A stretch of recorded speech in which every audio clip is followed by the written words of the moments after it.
फिर क्या social media, क्या टेलीविजन मीडिया, क्या एप्लीकेशंस, क्या जो है वो बैनुल अक़वामी मीडिया, आपको हर जगह जो है वो जिल्लत से ही दो चार होना होता है। और ट्विटर पे किस तरह से सुबकी का सामना करना पड़ा, उनको किस तरह से जलील किया गया। अगर हम कहें कि भगो भगो के लित्तर मारेंगे तो वो भी कुछ कम नहीं होगा। शर्म करो, डूब के मर जाओ। जो ट्विटर तुम लोगों ने बंद किया कि तुम लोगों पे तनकीद ना हो, लोगों का जो है आवाज उसको बंद करवा सको, अपने खिलाफ जो तनकीद होने वाली है, जो जिल्लत है उसको मुंह बंद करवा सको, उसी एप्लीकेशन को, उसी प्लेटफॉर्म को यूज करके आज तुम नरेंद्र मोदी को जो है वो कांग्रेचुलेट कर रहे हैं। डूब के मर जाओ। ताकि कसम अगर इनमें जरा सी भी शर्म होना तो इनको चुल्लू भर पानी में डूब के मर जाना चाहिए। बिस्मिल्लाहिर्रहमानिर्रहीम, अस्सलाम वालेकुम जी, मैं आयशा नुमान आपकी खिदमत में हाजिर हूँ आपके अपने चैनल आम आवाम के साथ। पाकिस्तानी वो कहते हैं ना कि अल्लाह चाहे जिसको इज्जत दे, जिसको चाहे जिल्लत दे।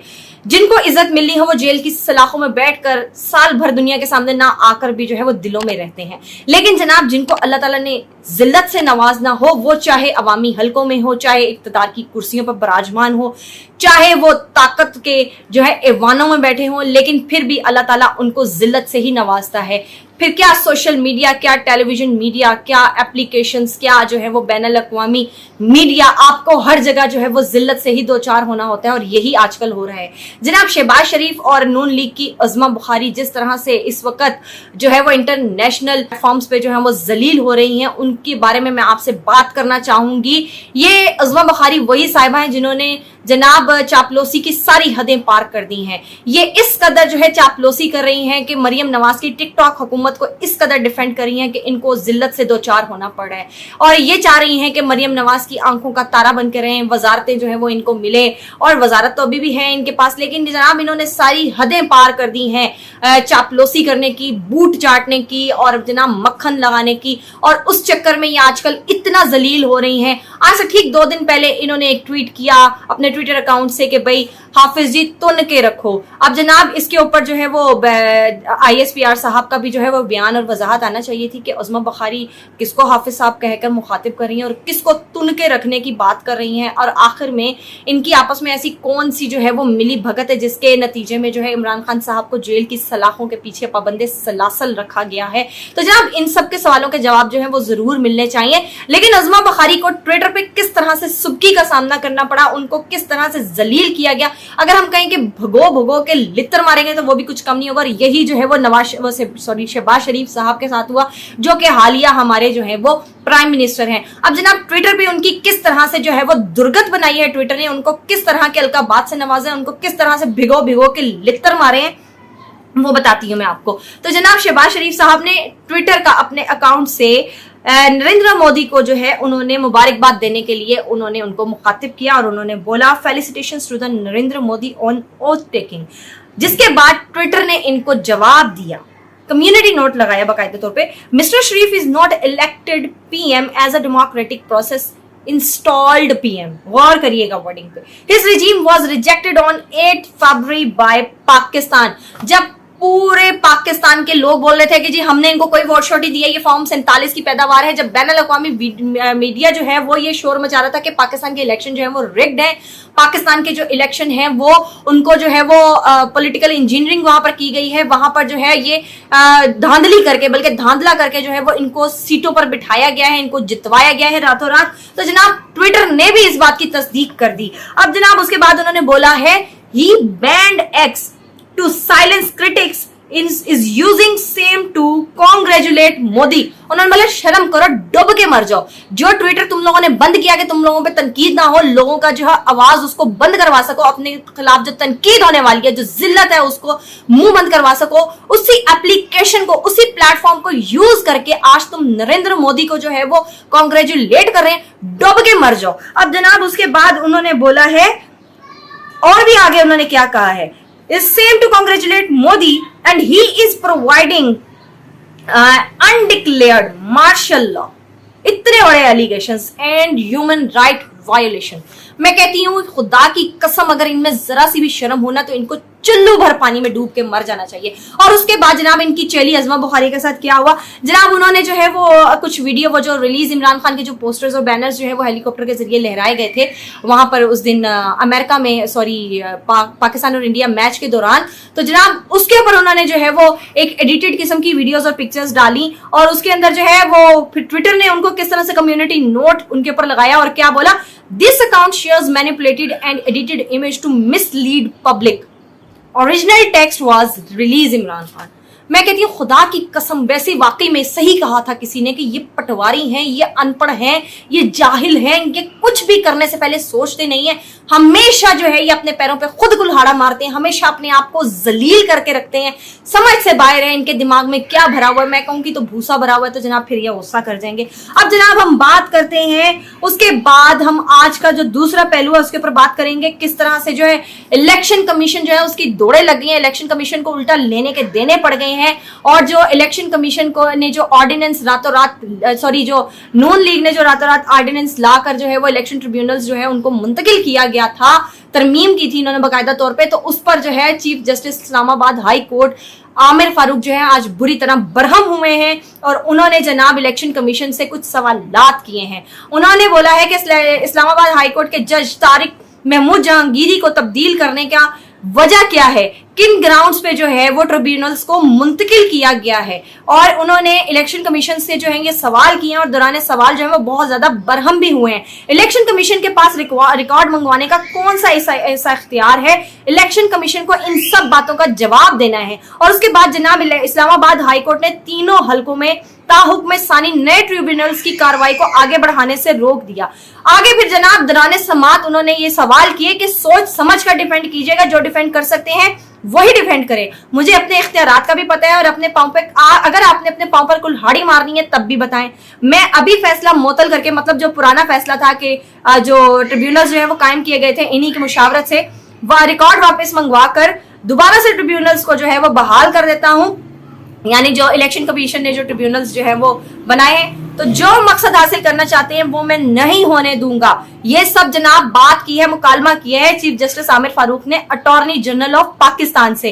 ट्रिब्यूनल मुझसे मुशावरत करने के बाद बनाए गए हैं, मैंने नाम तजवीज किए तो मंजूरी आपने दी, फिर ट्रिब्यूनल्स के जज तब्दील करने की क्या जरूरत थी ये भी बताएं जनाब। अब जनाब इलेक्शन कमीशन का जो कल वाला नोटिस था, जो उन्होंने नए ट्रिब्यूनल्स जो है वो उन्होंने कायम किए थे रिटायर्ड जजेस के मौजूदगी में, और उन्होंने रिटायर्ड जजेस का उन्होंने बोला था कि ये केसेस और ट्रिब्यूनल्स जो हैं वो उनमें बैठ सकते हैं, तो इलेक्शन कमीशन का जो कल वाला नोटिस था उसको गैर कानूनी कर दिया गया है और कलअदम करार दे दिया गया। ट्रिब्यूनल्स को तब्दील क्यों किया गया, सरकार मुझे समझाए। सबसे पहले तरमीम खत्म की, फिर ऑर्डिनेंस जरिए लेकर आए, फिर कायम मकाम सदर ऑर्डिनेंस के जरिए कैसे जारी कर सकता है, क्या इमरजेंसी थी कि रात के अंधेरे में ऑर्डिनेंस आ गया। जनाब आमिर फारूक साहब आपको पता है ये हमेशा जो चोर जो है वो रात में ही कार्रवाई करते हैं, हमेशा जो चोर जो है ना वो काले कानून रात में ही बनाते हैं, हमेशा जो चोर जो है ना वो काली कार्रवाइयां जो है ना, अदालतें भी जब खुलती हैं गैर कानूनी कामों के लिए, जब रिजीम चेंज करना होता है, जब गद्दारी करनी होती है मुल्क के साथ, तो ये रात में ही जो है अंधेरे में उसका फायदा उठाया जाता है। अब जनाब हम बात करेंगे सबसे आखिर के पहलू पे कि किस तरह से शहबाज शरीफ की हुकूमत जो है वो रुखसत होने वाली है, बजट की आमद है और बजट के जो मुआशी अहदाफ हैं उनको जो है वो हासिल करने में यह हुकूमत बुरी तरह नाकाम हो चुकी है अपने जो है वो पिछले दौरे हुकूमत में भी। अब जनाब जब नया बजट आने वाला है उसके बाद जो है ये उम्मीद की जा रही है कि शहबाज शरीफ जो है वो असम्बलियां तहलील कर देंगे और इनका बरमला इजहार जो है पीपी के कुछ सीनियर वज़रा जो है वो भी अपनी गुफ्तगू के दौरान कर चुके हैं। और बैनुल अक़वामी मीडिया जो है वो ये IMF के साथ जो होने वाली डील है, जो बेल आउट पैकेज है, उसके बारे में क्या बात कर रहा है, किस तरह से उसको पोर्ट्रे कर रहा है, क्या क्या जो मसाइल है उनसे शरीफ हुकूमत दो चार है। और जनाब क्या फरमा रहे हैं वो कि IMF वाले नहीं मानते तो कर्जा नहीं मिलता, मानते हैं तो अवामी बगावत या अवामी रद्द अमल का सामना होगा। तो इस लिहाज से जो है वो पीपी भी फिर साथ छोड़ती नजर आ रही है। ये एक वीडियो जरूर देखिए। From one government in trouble to another, this one is in Pakistan. Shehbaz Sharif took charge as Prime Minister in the month of March, but his government already looks shaky. He faces two major problems. One is the IMF, the International Monetary Fund, or as Pakistan calls it, credit card. The second is his coalition partner, the PPP, or the Pakistan People's Party. Apparently, the alliance is divided. Let's look at the IMF first. They're asking Pakistan's government to raise income tax, not for millionaires, not for the super rich, but for the middle class. Suppose your income is 100,000 Pakistani rupees per month. 1 lakh Pakistani rupees a month, which is around $350, then your current tax rate is 2.5%. But the IMF wants Pakistan to raise it. To how much? 7.5%. Again, suppose you earn 133,000 Pakistani rupees, which is $470, then your current tax rate is 12.5%. But the IMF says increase it to 20%. And that's not even the worst proposal. The IMF also wants a tax on agriculture and health. How much? A standard 18%. Now this is very significant.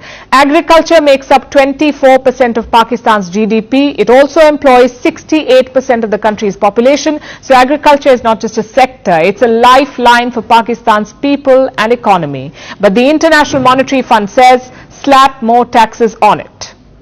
The idea here is quite simple. Higher tax equals more revenue for the government. More revenue equals more fiscal stability. But guess who will suffer? Pakistan's middle and lower class. They are already burdened by 15% inflation. Now their government wants them to pay more taxes. How will they do it? Experts say they simply cannot. Only a 30% rise in income will make this tax viable. So can the government reject the IMF? Well, that's a big risk. Pakistan is asking for another bailout from the International Monetary Fund. It's worth between $6 and $8 billion. If Pakistan needs that loan, they must do what the IMF tells them to do. If not, no bailout. Talk about a tough spot for Shehbaz Sharif. If he can't get a bailout, his economy will suffer. If he raises taxes, he could face rebellion. Sharif is already an unpopular prime minister. The last thing he needs is public protests. Which brings us to his second challenge. Trouble from allies. The PPP has dropped many hints. One leader says Sharif could dissolve the parliament. That too within 3 months. Another leader is complaining about the budget. He says the PPP is not being consulted. What does all of this suggest? That the Pakistan People's Party is keeping its options open. After the elections, they offered support to the Sharifs, but they did not join the cabinet. Later reports hinted at a U-turn. Bilawal Bhutto was apparently keen on becoming foreign minister again, but nothing came of it. So the PPP strategy is quite clear. Keep a distance from the Sharifs. Make sure his bitter pills do not affect the PPP's popularity. The question is, will any of this work? We may find out on the 12th of June. That's when Pakistan will present its budget. Experts are hoping for a balance between bitter pills and welfare. It should answer many of the important questions. Like, will the IMF agree to another bailout? Will public anger pour onto the streets of Pakistan, and will investors put their faith in Pakistan again? जनाब यही सच है जो दुनिया वाले बोल रहे हैं. जब ये हुकूमत बनी थी ना, तभी उस वक्त ये गुमान किया जा रहा था, बल्कि बहुत से जो सीनियर एंकर्स थे और जो क्रिटिक्स थे वो उसी वक्त इस बात के ऊपर बात कर रहे थे कि ये हुकूमत ज्यादा देर चलने वाली नहीं है. पहला बजट ही जो है इनके लिए बहुत बड़े चैलेंजेस जो है वो सामने लेकर आएगा, और बिल्कुल बात वही साबित हुई. अब जनाब ये शहबाज शरीफ देखेंगे किस तरह से जो है वो बूट चाट कर आप इक़्तिदार में आए हैं. अब आपसे ये हुकूमत चलने वाली नहीं, ना ही संभलने वाली है. IMF जो है वो आपकी मिन्नतें नहीं सुन रहा, और जनाब चाइना आप गए हैं, चाइना वाले आपको खरी खरी सुना रहे हैं. तो आप तो जनाब ना इधर के हैं, आगे देखते हैं तो घाई है, पीछे देखते हैं तो गड़ा है. अब जनाब इसी में आपको डिसाइड करना है किसमें आपने गिरना है. और दूसरी तरफ जनाब हम बात करेंगे नईम बुखारी का जो एक क्लिप है, उन्होंने जो सवाल किए हैं आला हलकों से, मुक्तदर हलकों से, स्पेशली उन्होंने जो है वो अफवाज पाकिस्तान के जो आर्मी चीफ आसिम मुनीर साहब हैं उनको मुखातिब करते हुए उन्होंने ये सवाल किए कि अगर आप इमरान खान ने कोई कत्ल तो नहीं किया जो आपने उसको जेल में रखा हुआ है. बड़े ही कड़े सवालात किए हैं, बड़े ही कड़े जो है उन्होंने बातें की हैं, बड़े मुस्कुराते हुए, बड़े ही मुदबाना अंदाज में, बड़े ही पोलाइटली उन्होंने ये सारी बातें की हैं. लेकिन जो भी की हैं 16 आने दुरुस्त की हैं. जाते जाते ये क्लिप मुलाहिजा करिए. इस फौज से नफरत हो जाए वो मुल्क की दिफा नहीं कर सकते, बिल्कुल नहीं कर सकते. सो ये आपके हक में है, ये अवाम के हक में है, ये पाकिस्तान के हक में है. इमरान खान को रिहा करो ना. क्या कर दिया उसने? कौन सा कत्ल कर दिया? भुट्टो साहब पे तो कत्ल का था ना, वो आज तक लिया कह रही है ये एरर हो गया हमसे. वो लफ्ज है जुडिशियल असैसिनेशन, अदालती कत्ल. ये ना करें, ये ना करें. Let him come up, let the masters decide. अगर जमहूरियत ही चलनी है तो पीपल विल डिसाइड कि इमरान खान कर सकते हैं या नहीं कर सकते. टिप भी ना दो. ये आपका ना काम है, ना आपका फर्ज है, ना आपको करना चाहिए. اس سے آپ کی وجہ سے، کیونکہ نفرت جرنیلوں سے جو یہ فیصلہ کر رہے، اس سے عام افواج سے بھی ہو گئی کہ اب آپ یونیفارم پہن کے شام کو آپ نکلتے نہیں ہیں کسی، آپ تقریر کیا کرنے جائیں تو آواز آئے گی کہہ دی 804، یہ ہو گیا۔ تو آپ کچھ سوچ اپنی بقا، کہ آپ کا یہ فیصلہ ہے کہ جب آپ کی ٹرم ختم ہوگی، جو حکومت آئے گی وہ آپ کو اگلی ٹرم چلی جائے گی، جب وہ ٹرم ختم ہوگا ملک سے باہر چلے جائیں گے۔ کر لیں، یہ بھی کر لیں نا، کتنی دیر زندہ رہیں گے آپ بھی مرنا، وہ بھی مرنا۔ سب وہ کام کریں کہ جیسے میں نے دیکھا ہے کہ امید مسجد امیہ میں ہے یزید کی جو خبر ہے، وہاں میں نے لوگوں کو تھوکتے ہوئے دیکھا۔ آپ یہ چاہتے ہیں کہ آپ پاس ہو فیصلہ آپ کے گھر میں، طاقت ہے نا آپ کے پاس، آپ طاقت کریں نا استعمال۔ نعیم بخاری صاحب کا یہ کلپ جو ہے یہ بہت بڑی ایک تصویر کشی ہے آپ کے حالیہ جو بھی حالات ہیں، جس طرح سے بربریت دکھائی جا رہی ہے، جس طرح سے ظلم جو ہے اس کی حدیں پار کی جا رہی ہیں۔ آپ ضرور سوچئے گا کہ آپ کس صف میں کھڑے ہیں۔ بہت شکریہ۔